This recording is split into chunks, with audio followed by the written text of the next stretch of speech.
আসন্ন লোকসভা নির্বাচনকে সামনে রেখে বুধবার বিজেপি সদর দপ্তরে চা শ্রমিক সেলের এক গুরুত্বপূর্ণ বৈঠক অনুষ্ঠিত হয়। এদিনের বৈঠকে বিজেপি রাজ্য সভাপতি রাজীব ভট্টাচার্য প্রধানমন্ত্রী নরেন্দ্র মোদীর হাতকে শক্ত করতে রাজ্যের দুটি আসনে বিজেপিকে বিপুল ভোটে জয়যুক্ত করার আহ্বান রাখে। সকলকে আমি আন্তরিকভাবে অভিনন্দন এবং শুভেচ্ছা জানাচ্ছি। আমরা জানি যে আর কিছুদিন পরেই আমাদের লোকসভা নির্বাচন। এই নির্বাচনে আমরা দেশের প্রধানমন্ত্রী কাকে দেখতে চাই? কাকে দেখতে চাই? আওয়াজটা একটু কম।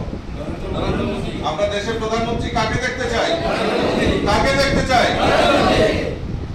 নরেন্দ্র মোদীজিকে আমরা দেশের প্রধানমন্ত্রী দেখতে চাই এবং দেশের প্রধানমন্ত্রী নরেন্দ্র মোদীজি আসার পর আমাদের ভারতবর্ষের প্রত্যেকটা গরিব অংশের মানুষই হোক, সমাজের প্রত্যেকটা শ্রমিক হোক, কৃষক হোক, সরকারি কর্মচারী হোক, বিশেষ করে মহিলাদের ক্ষেত্রেই হোক, যুবাদের ক্ষেত্রেই হোক, আমাদের ভারতীয় জনতা পার্টি সরকার এবং নরেন্দ্র মোদীজি সরকার সমাজের প্রত্যেকটা অংশের মানুষের জন্য উনি কাজ করেছেন।